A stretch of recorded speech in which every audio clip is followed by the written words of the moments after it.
Dirty trucker. It's 5:22 in the morning. I just got done. Currently in drive-through at a Coney Island here in Gratiot. The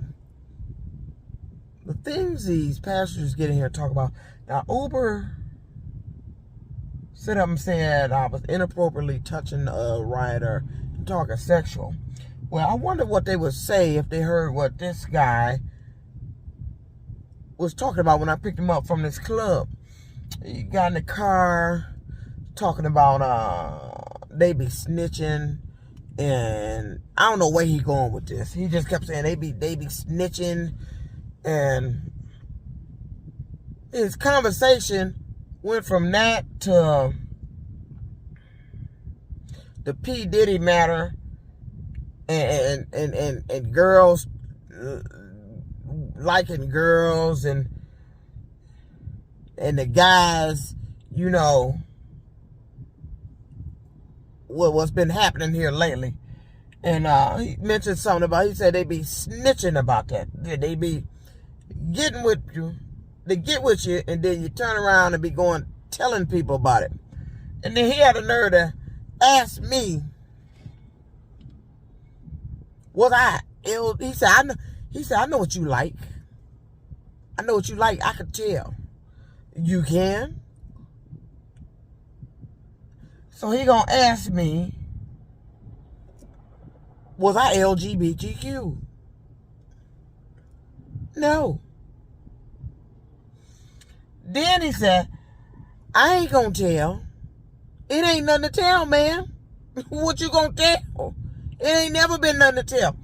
You know, people, when they see people that don't date, or they don't want to date you or don't want to be bothered with you, next thing come out their mouth, they talking about, she must like girls. She. But this ain't what his conversation wasn't about me. It was something that happened with the guys he was talking with out there at the club. I picked him up, asking me, you know, I had people assume that about me. I don't know where you get that shit from. Don't let my demeanor fool you. The way I drive and all this other stuff. Ain't nobody ever seen me with no goddamn female.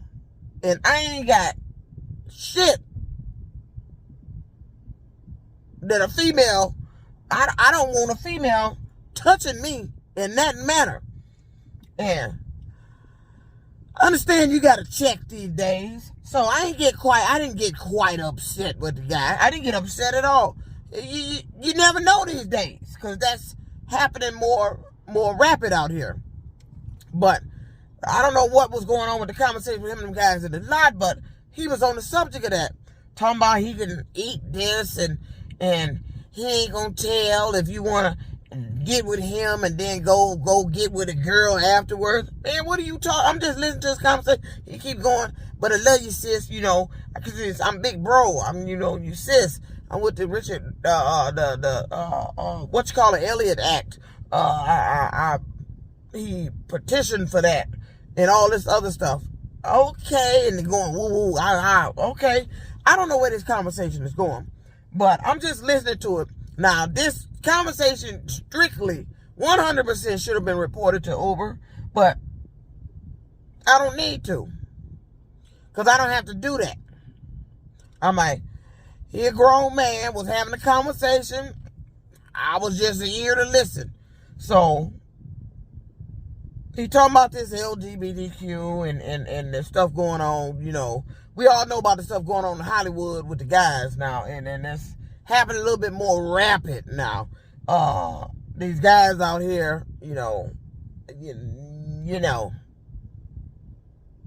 doing something strange. That's all I'm gonna say. For a piece of change. That's all I'm gonna say.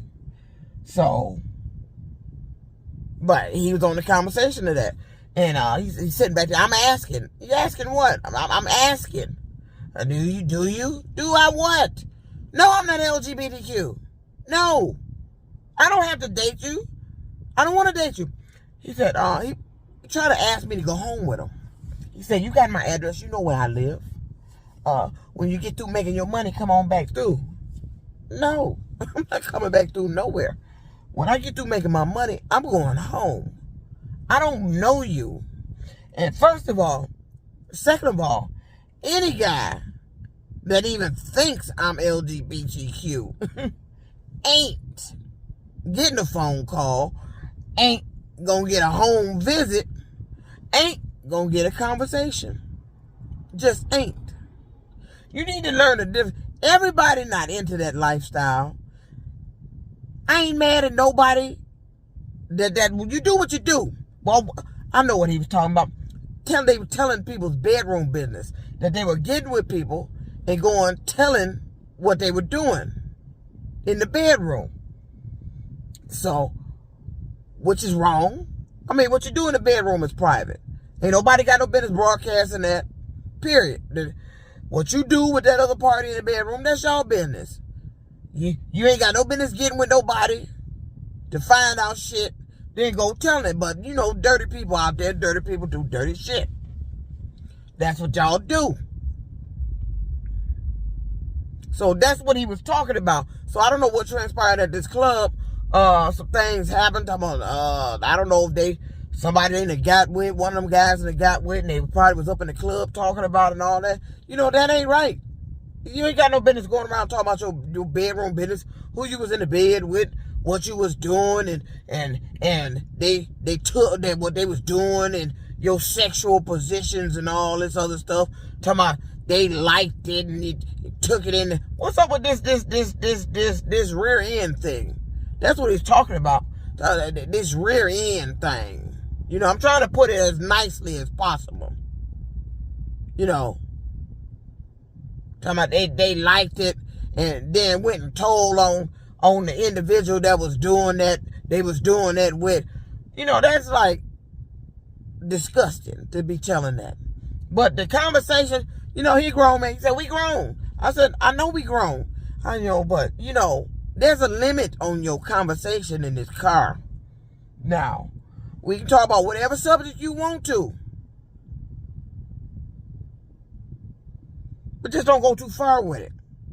When he went to talking about what he can eat and all this and all this other stuff, then now you asking me if I'm LGBTQ. I don't know what kind of conversation y'all had at that club. But leave me out of it. Then we get in front of his house. He don't really want to get out the car. He want my phone number. Still trying to coax me into coming back by. I'm not. He said, I know what you like. You like Minjos. Minjos, when he mentioned that, I'm like, you really lost me.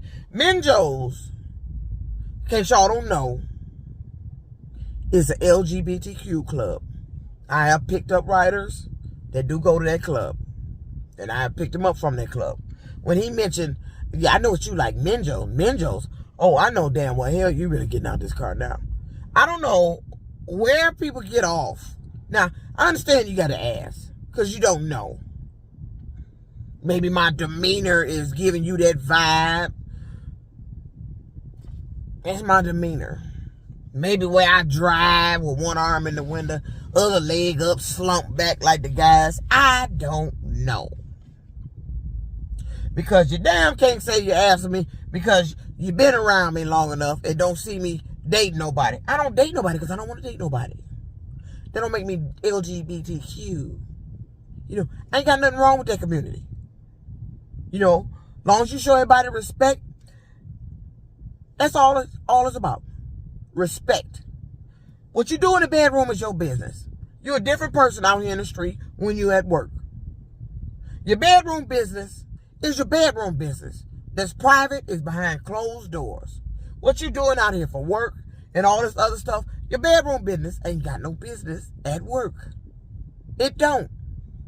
Ain't nobody got no business talking about your bedroom business at work. But we live in a world where that ain't telling people business is the normal.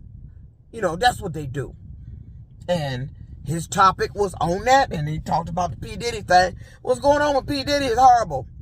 And is if he's been doing what they said he's been doing, he needs to be locked up for a long motherfucking time.